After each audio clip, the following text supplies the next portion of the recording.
زوجہ سے کے ہاتھ کے ذریعے انسان ڈسچارج ہو سکتا ہے. حیا کے خلاف مسئلہ ہے, لیکن یہ بہت پوچھتے ہیں لوگ, کچھ مسائل بولتے ہوئے مجھے خود ایک دماغ پہ بوجھ ہوتا ہے.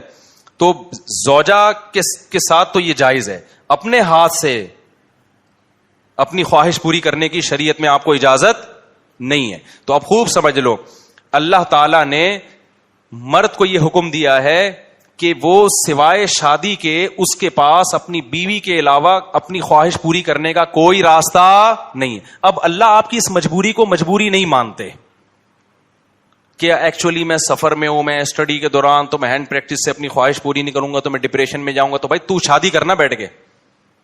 اگر آپ یہ کہتے ہو کہ مجھے رشتہ نہیں مل رہا تو اپنا معیار گراؤ. آپ بولو کہ میرے اسٹینڈرڈ کا نہیں مل رہا, تو اسٹینڈرڈ کیا کرو, بولو نا, کم کرو. آپ اللہ میاں کا یہ حکم ہے, اپنا اسٹینڈرڈ کیا کرو, آپ کم کرو. یہ بھی قرآن میں ہے, وَمَن لَّمْ يَسْتَطِعْ مِنكُمْ طَوْلًا أَن يَنكِحَ الْمُحْصَنَاتِ الْمُؤْمِنَاتِ فَمِمَّا مَلَكَتْ أَيْمَانُكُمْ. اللہ کہتے ہیں کوئی آزاد عورت شادی کے لیے خاندانی عورت نہیں مل رہی, کسی کی باندی سے شادی کر لو. عرب میں باندی کا لیول بہت کم ہوتا تھا, اور اللہ نے فرمایا ذَلِكَ لِمَنْ خَشِيَ الْعَنَةَ مِنكُمْ, جس کو زنا یا برائی کا خطرہ ہے نا وہ یہ کام کرے. تو کیا مطلب, اللہ کیا حکم دے رہے ہیں, اپنا اسٹینڈرڈ کیا کرو, بولو نا, گرا دو. اور یہ اللہ نے مرد میں خواہش نفس مسلط اس لیے کی ہے کہ نہ چاہتے ہوئے بھی شادی کرے. یہ اس لیے نہیں کی ہے کہ ہاتھ سے فارغ ہو کر اپنے آپ کو ٹھنڈا کر لے اور شادی 10 سال کے لیے مؤخر کر لے. یہ تو مسلط کی گئی ہے, کیونکہ شادی کو اسلام نے آپ پہ نہیں چھوڑا, فطرت نے آپ پہ نہیں چھوڑا. ہم اور آپ پہ چھوڑا ہوتا تو ہم 50 سال کے ہو کے بھی نہیں کر رہے ہوتے.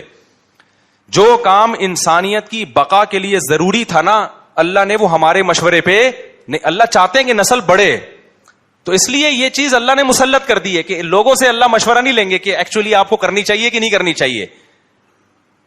اللہ مسلط اتنی کر دیتے, آدمی کہتا ہے بھائی میرا دماغ پھٹ رہا ہے, میں برائی کی طرف جا رہا ہوں, میرے پاس کرنے کے علاوہ کوئی آپشن ہے نہیں, تو مسلط ہو جائے. کیوں, اس کا فائدہ کیا ہوگا, مجبور ہو کے آپ نکاح کرو گے, ایک دوسری عورت کو بھی آپ برائی سے بچا لو گے, اور دونوں کے ملاپ سے اولاد ہوگی جو اللہ چاہتے ہیں کہ نسل بڑھے. یہ تو فیملی پلاننگ والے کہتے ہیں کہ نہیں بڑھے, لیکن اللہ نہیں مانتا ان چیزوں کو. نہیں آ رہی بات, میرا خیال ہے. تو یہ فطرت نے مسلط کی ہے. تو اگر ہم مجھ زنی کی اجازت دے دیں تو اس فطرت جو آپ سے چاہ رہی ہے آپ اس کے اگینسٹ چلنا, بولو نا, شروع. مثال کے طور پر فطرت آپ کو بھوک لگاتی ہے روٹی کی, کیوں لگاتی ہے, چوری کر کے کھاؤ.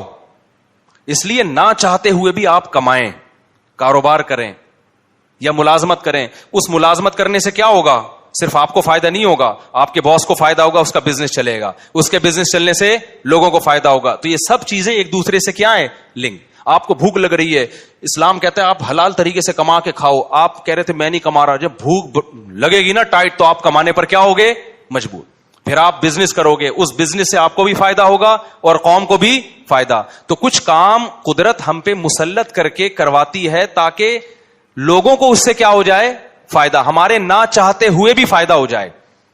لیکن آپ نے کیا کیا, ایکچولی میرے پاس چونکہ ایک ارننگ کا, کمائی کا ٹائم نہیں ہے, میں ایکچولی بہت بزی ہوں, میں بہت بڑا سائنسدان بننا چاہتا ہوں. آج کل ٹوپی ڈرامے جو چل رہے ہوتے ہیں, تو میں اگر کماؤں گا تو پھر ایکچولی تو میں بھیک مانگنا شروع کر دیتا ہوں, یا میں چوری کر کے کھانا, میں کیا کروں بھائی, میں اسٹڈی ہے, کل میرا پیپر ہے یار, میں کماؤں کیا, تو میں چوری کروں گا.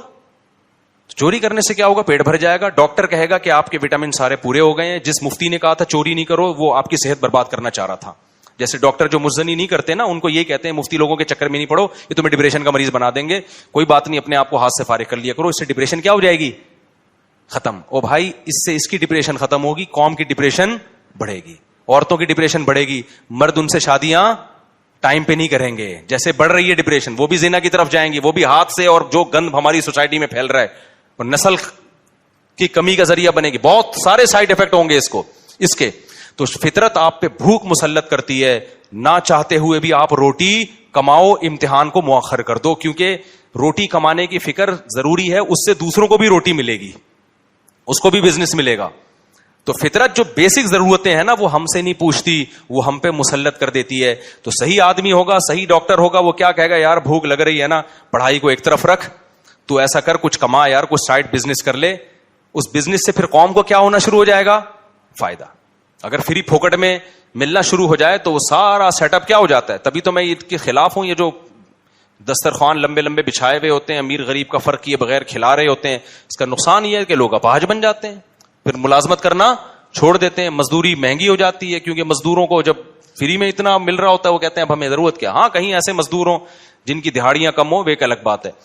تو اب سمجھے اسلام اور دین فطرت ایک ہی چیز کے دو نام ہیں. تو اللہ میاں نے جب حکم دے دیا ہمیں کہ تمہارے پاس نکاح کے علاوہ کوئی راستہ نہیں ہے, تو اٹ مینز اب کوئی راستہ نہیں. اگر کسی کو لت پڑ چکی ہے تو توبہ کرے, عادت چھوڑنے کی کوشش کرے وہ.